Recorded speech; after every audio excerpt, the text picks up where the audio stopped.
Ozzy Osbourne versus Andre the Giant. Yep. So this is from WrestleZone. Ozzy Osbourne wrote a new book before he passed away at the age of 76. This is a couple of months ago, a few months ago in What July. would be a good headline is he wrote a book after he passed away.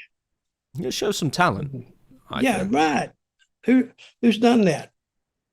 The book titled Last Rites was published posthumously, and one passage featured Osbourne speaking about his relationship with Motorhead frontman Lenny Kilmister, who had his own reputation for drinking and partying, of course, Dutch. So Osbourne said Lemmy was the one guy I just could not keep up with, and then he named Andre the Giant as the only other person who could outdrink him.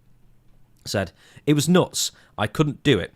Lemmy was the one guy I could not keep up with, and I didn't even want to try. It was a catastrophic level of partying, Osbourne wrote. Actually, there was one other guy I couldn't keep up with, Andre the Giant, but that was different. If you've ever seen The Princess Bride, he's the guy who played the 7'4" character Fezzik. I met Andre when I did an appearance with the British Bulldogs wrestling team at WrestleMania a few years after Blizzard of Oz. Andre had a condition known as acromegaly, I believe where you basically don't stop growing. He wasn't just tall, he was also heavy, 500 pounds or something like that. The guy would drink whole jugs of vodka and cranberry, and while he was sitting there, waiting for him to be made, he'd get through a six-pack of beer. The guy was physically incapable of getting drunk. Now, that's not true, because we've heard stories where he actually was drunk. There's a story out there that he once drank 16 bottles of plum wine during a 4-hour bus ride. Then he got off and did 3 wrestling matches. 60. 16. Oh, 16. Yeah. 16's enough. How big is it, though? I don't know, regular... You don't do metric, so like we'd say 70 centilitre bottle of wine, so... It's like a pint and a bit. Okay. No, because it would be 100 centilitres in a litre, so not quite enough. If you want to do it in a litre, call it about 13 litres of wine. In American language. Call it about 13, oh, hang on, 13 litres. So why don't you call it about 21 pints of wine? Damn. That's a lot. Yeah. Then he went and wrestled. How are you as a drinker? I can have a couple. You kind of. Then after a couple, how do you get? I get sick before I get drunk. I can't drink very much. I can't either. Well, you used to have a 6-pack after the matches, didn't you? In the old days? Yeah, we did. But when I drank a 6-pack, I would get sick too sometimes. And actually, getting sick is more embarrassing than not even finishing it. Boy, you ride with some of those guys, they'd knock it down. Boom, boom, boom. But I couldn't do it. I was a wussy. Did you try? I tried a few times, but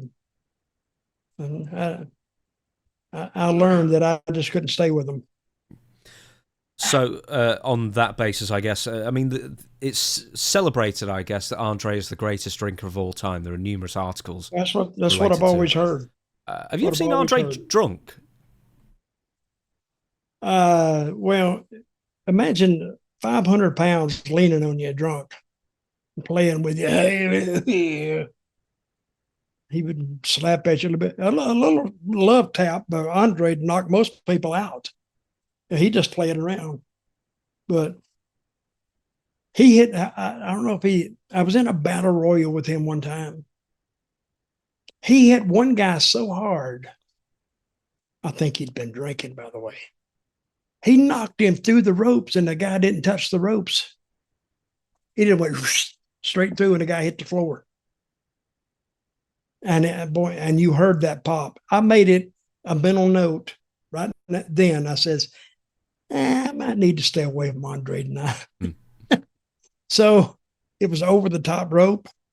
So I eliminated myself. I just went up, can't do it. And I just got out. And the people, Andre is, I mean, compared to most people, even wrestlers, he's just huge. But see, Andre was the type who couldn't go you couldn't have him on a regular roster because he would get old quick, really quick. So And that's why they would bring him in a week at a time, 2 weeks at a time. And say in a really big territory like the WWF, they would bring him in maybe three on you either bring him in 1 week, 2 weeks. They would bring him in 3 weeks. So for him to make all their towns. And then he'd be gone. He'd be gone maybe 9 months, 10 months. Then he'd come back. Who's the greatest drinker other than Andre in the wrestling business? Like, who can just continually put it down and maybe wouldn't even be that drunk at the end of it? Oh, well, Murdoch was one of them. But see, you could tell Murdoch from like the third beer to the 15th beer. He was like the same type character. But he was a big drinker. And Flair was a big drinker, but Flair would get drunk. Flair would get sloppy drunk and be slurring somebody's face, and he'd be blowing stuff out of his mouth. He wasn't a pretty drunk. He was pretty drunk, but it wasn't good to see. And sometimes he would get teed off at things, and want to start trouble. And sometimes he'd get so drunk he'd get naked in a bar, and he'd do the strut. I mean, if you've never seen it, it's a show. But if you've seen it a couple of times, which I think I've seen it like once, maybe. I didn't want to see it again. But he would take over a bar, though. He really would. What about Dusty? Dusty wasn't too bad. Huh? No, Dusty was better when he was straight, though. Dusty wasn't a big drinker. So he would drink, but he wasn't a big drinker. I don't know how him and Murdoch ever hit it off. I guess this is back in Dusty's drinking days. They were big buddies. So they both broke in, I think are in the Fucks territory in Amarillo. I think is where they broke in at. I think. I'm not sure. The Texas Outlaws, I know they were big in the AWA for a while in the early 70s. And they were in The Wrestler, of course, the film, if you ever saw that. I did see that. They were in that. I didn't see. I don't remember them in there. Yeah, they did a bar scene. Would you believe?